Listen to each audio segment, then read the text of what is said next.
Please don't come close to me. Please take your phone off. African-American man threatening my life. He's recording me, threatening myself and my dog. I'm being threatened by a man in the ramble. Please send the cops immediately.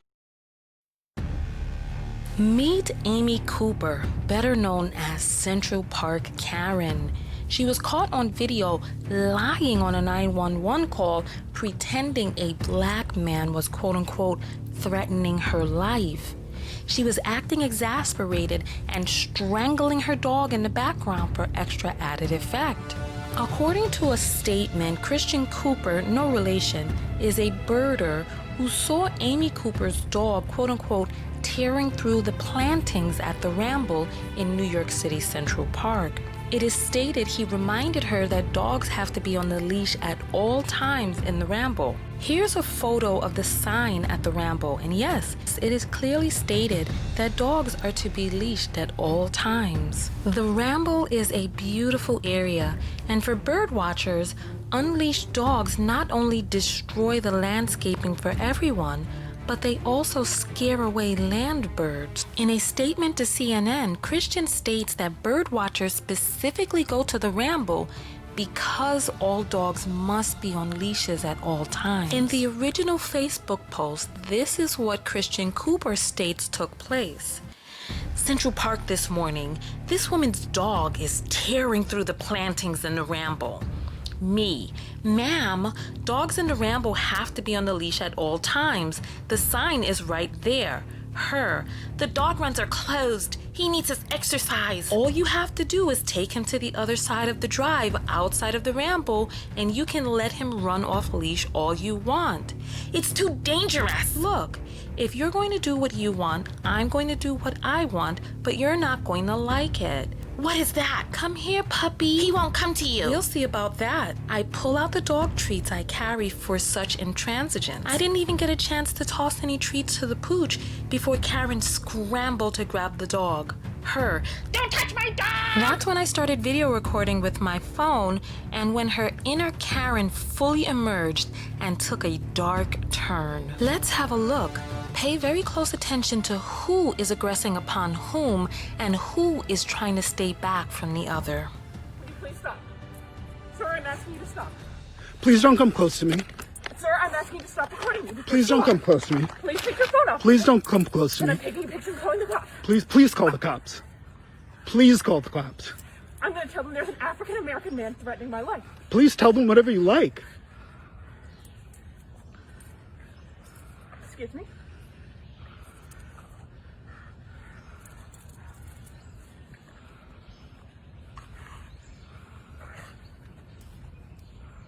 I'm sorry, I'm in the Ramble, and there is a man, African-American, he has a bicycle helmet. He is recording me and threatening me and my dog. There is an African-American man, I am in Central Park. He is recording me and threatening myself and my dog. And my... I'm sorry, I can't hear you either. I'm being threatened by a man in the Ramble. Please send the cops immediately. I'm in Central Park in the Ramble. I don't know. Thank you. Since this story has gone viral, a number of things have taken place. One, the internet found out she was head of insurance investment solutions at Franklin Templeton. Two, Franklin Templeton put her on administrative leave pending an investigation, saying that they take racism very seriously. Three, internet investigators found out from where she had adopted her dog. But not only that, they found out that her dog had been involved in a series of strange, quote-unquote, accidents since she adopted him, including A, being so far away from her that he grabbed something off of the street, choked on it, and she had to perform CPR in order to save his life. B, he was so far away from her that he got snagged on something and ripped out his toenail. C, he was so far away from her that he fell into a filthy pond even though he's afraid of water. And D, he was so far away from her that he was attacked and bit by other dogs. She showed the graphic image of her dog after the attack on Instagram, but we choose not to show that image here.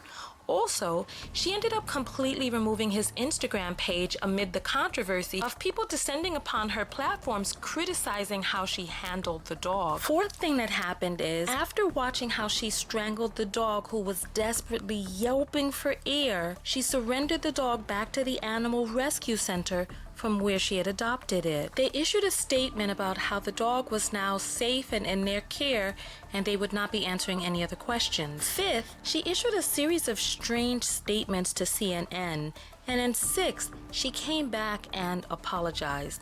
Let's jump into her statements. First, she said the African-American man came out of the bushes screaming at her. She said she was scared and even threw in that she was alone in a wooded area, quote unquote, and that it was absolutely terrifying. She even asked the interviewer, right, in an attempt to gain some sympathy. From what it is that you saw in the video, who do you think was calm and who do you think was yelling? The gentle bird watcher or the woman strangling her dog? But the frantic screaming of a white woman on a 911 audio has been enough to get black men convicted. Goodness, even the mere mention of a transgression against a white woman with no proof whatsoever has been enough in this country to get a black man killed. But we'll jump into that a little bit later when we speak with the president of the Atlanta chapter of the NAACP. For now, we came across this conversation between Eliza Orlins and Walter Katz, where she talked about how, as a public defender for more than 10 years, the frantic 911 call of a white woman has been enough to convict a black man in a court of law. And Katz, who is a police officer for more than 17 years in California, confirms how he's seen it far too many times, where the question would be asked, why would she lie? And that alone was enough to convict, no matter how contrived the call may have been. We had the chance to talk with Eliza Orlins. My name's Eliza Orlins, and I'm running for Manhattan District Attorney. She's looking to oust the incumbent Cyrus Vance Jr., who's been in office since 2010. This is what she had to say. I've been a public defender in Manhattan for over a decade, and I've tried many cases where a hysterical 911 call has been used as evidence of my client's guilt, where the fearful and emotional nature of the caller on a 911 call has been used to show that someone is guilty of a crime. And when there is no video to refute that, and someone calls the cops, especially when someone calls the cops on a black man, statistically, from what I've seen over a decade as a public defender, that the cops tend to side against men of color. And so then it could lead to that person, being arrested, getting arraigned on charges, having bail set. And when bail gets set, based on an accusation, this person has not yet been convicted of anything. They are presumed innocent under our law. And yet, if people cannot afford to buy their freedom, they don't actually get the benefit of the presumption of innocence. And that person then gets sent to Rikers Island, where they could sit for any number of days, months, or even years. Khalif Browder, who sat on Rikers Island for a period of years, a teenage kid charged with stealing a backpack, who sat there for years because his family couldn't pay a $3,000 bond to get him out. And he, upon release, the case was dismissed, he got released, and he subsequently took his own life. Now, eventually, if someone's at Rikers, the case will resolve in some way. Maybe it will get dismissed, or maybe that person will end up taking a plea either to that charge or to a lesser charge just so they can get out and go home. And meanwhile, that person has potentially lost their job, lost their home, maybe even lost their children to foster care. And at this very moment, the fact that people are being sent to Rikers Island on simply accusations is even worse, because this is a time when we've seen the COVID pandemic be exponentially more dangerous in places like jails and prisons. And Rikers Island has an infection rate that is, multiples of that of the rest of New York City, and I think 87 times that of the United States. And so while it's important that we call people out for, this bad behavior, like what we really need is true systemic reform. We need to change the district attorney. I mean, the Manhattan DA has perpetuated this oppressive, lock them up, throw away the key mentality. And if we want to change the system, we have to change the DA. And once you've locked someone up, even if they're not guilty of anything, once you've locked them up, even just for a period of 24, 48 hours, 3 days, that person could lose everything that they've worked for and therefore, end up in a situation where they're getting rearrested or reoffending because they've been locked up. And I think that, we need to make sure that we are making people safer, but the way we will do that is by keeping people in their communities. Okay, so essentially, creating a false arrest, incarcerating a person, actually creates criminals and criminality. Yes. We had the pleasure of speaking with Richard Rose, president of the Atlanta NAACP, and we talked about the historical and racial aspect of lying to the police on Black people in America. Let's have a listen. Unfortunately, America has a sordid and a very long history of mistreatment of Blacks, men and women, both by white men who decided that Black men are inferior, and white women who adopt that same attitude of superiority. A Black man would dare to assert his own humanity. We know the Scottsboro Boys case in Alabama, Emmett Till in Money, Mississippi, who was killed, later claiming that the woman claimed he whistled at her, and later on in life she recanted that and said he did not. But that's what we face in America. The premise of white supremacy, that a Black person or a Black man does not have the right to assert himself as a human. And so it was not enough for white people to say white people are superior, but they had to cast aspersions on the character of Black people in general. They're slow, they're ignorant, they're dishonest, they're overset. And in case of this new case with the woman in Central Park, the Black man had the unmitigated gall to call her out on a policy that she should have been abiding by. And of course, her first response was to claim that he was doing something illegal. The good thing in America now is that we have these communication devices that we can record video and audio to help protect us from abuses, or at least highlight the abuses. And we see that in Ahmaud Arbery case. We saw that in Walter Scott in South Carolina. And we continue to see that.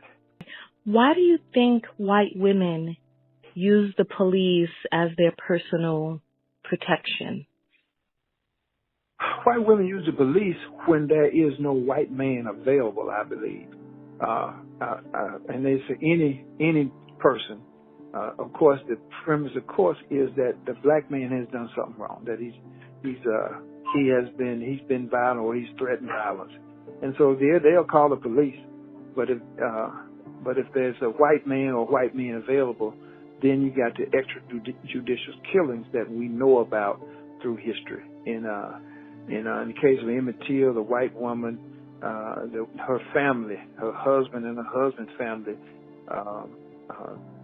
Executed Emmett Till without cause, without having committed a crime.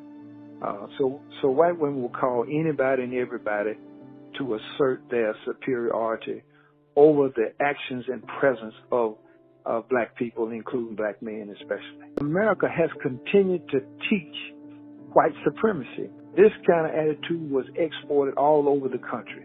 Eric Garner was killed right there in Brooklyn, New York, with the same attitude that his life was not worth that of a white person. So unless and until America faces up to that, calls it what it is, there will be no change, because they see this as the norm. Racism has become the norm. White supremacy has become the norm. And that's why we have to continue to speak out against it, and we have to call it out.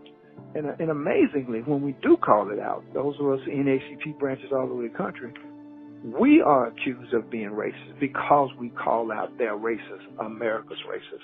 That's actually my next question. How do you know that this has to do with race? It has to do with, well, the data tells us it has to do with race. The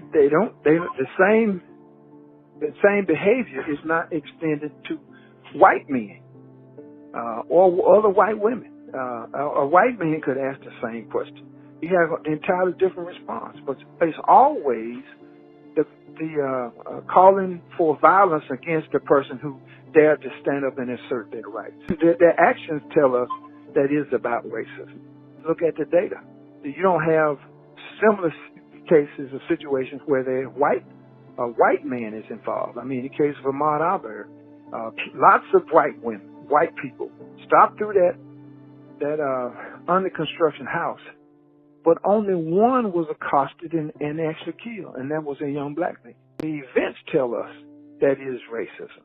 As you look at police, the police incident reports and the reports that we see in the news, anecdote from experiences, from news reports, this is what we see. We do not see the other side of it. You don't see a white woman who calls the police on a white man because he said that her dog should be on a leash. And you said that there have been many situations like this one where there's a call for violence against a black person just asserting their human rights. Did she assert for violence, or did she call the police? In America, calling for the police and calling for violence is the same thing. The presumption of white supremacy has to be supported by something, by some evidence. And many times that evidence is created. What do you mean created? Well, when you have an unwarranted arrest, then you've created a criminal record for a person unnecessarily. So now you created the evidence that black men are prone to violence, are prone to dishonesty, are prone to criminality. It's a self-fulfilling prophecy. All right, so there we have it. The devastating effect of unwarranted calling of the police on a black person's life, which could have any number of devastating effects on their life, including the loss of their life and or the assassination of their character.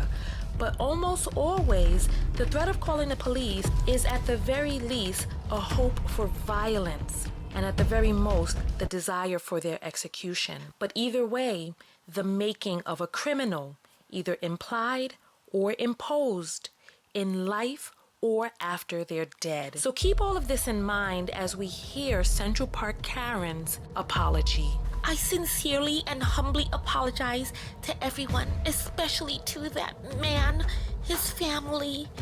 It was unacceptable, and I humbly and fully apologize to everyone who's seen that video, everyone that's been offended, everyone who thinks of me in a lower light, and I understand why they do.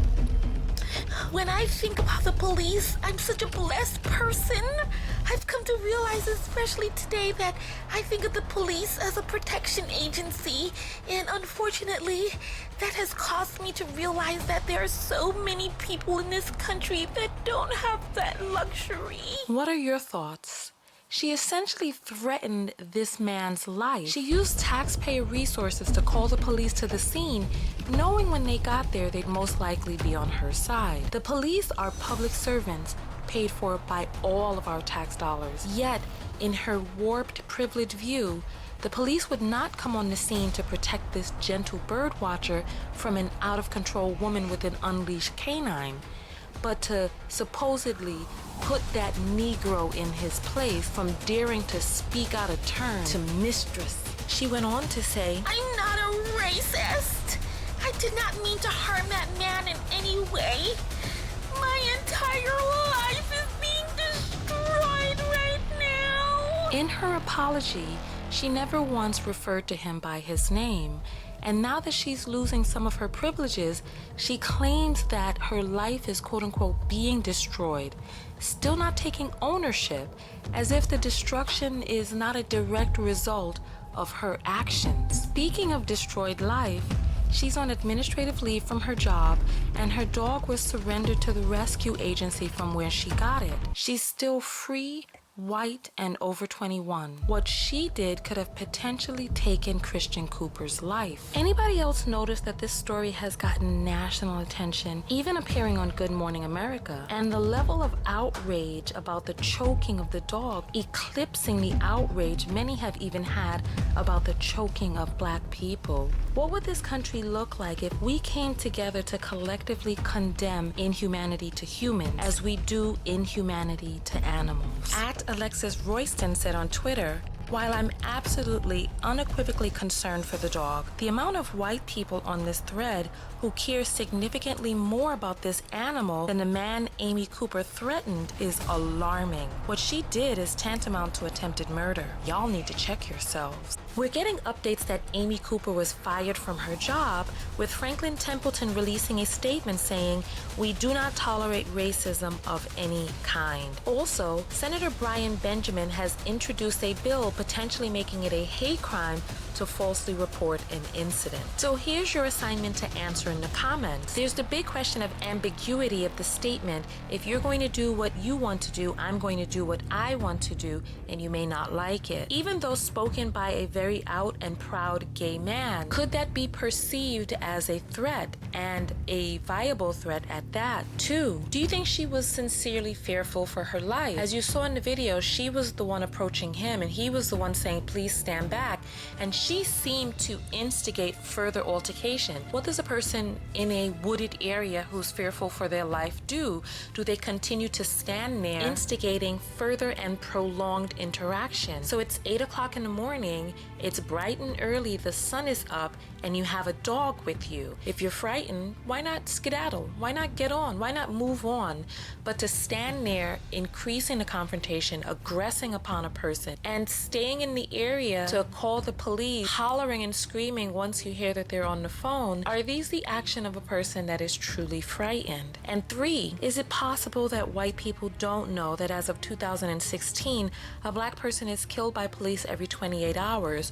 So when they call the police on a Black person, do you think that it's possible that they have no idea that that situation could turn deadly for that Black person? My final thought on it is, how many times has she done this in the past? How many times has she manipulated people with her faux distress? How many times has she exaggerated the ordeal she was under? It makes me wonder also, in the positions and the jobs that she's been in, how many times has her hidden or implicit bias altered how she dealt with people? Who got a favorable outcome? Who was denied? Who was manipulated, set up for failure, or even framed? Because these sorts of things don't live in a bubble. This isn't something that existed in that one moment in time in Central Park. This is a pattern of behavior and thought. She says, "I'm not racist," but how many times have her actions supported a racist society and ideal? We want to hear your thoughts below. Thank you for watching. Make sure that you thumbs up the video, make sure that you subscribe, and hit the bell notifications to be notified of new videos. Leave a comment below, share the video, and come over to TonyaTKO.com to subscribe to my personal mailing list, and drop me a message of a viral story that you'd like for me to cover. See you on the other side. Peace.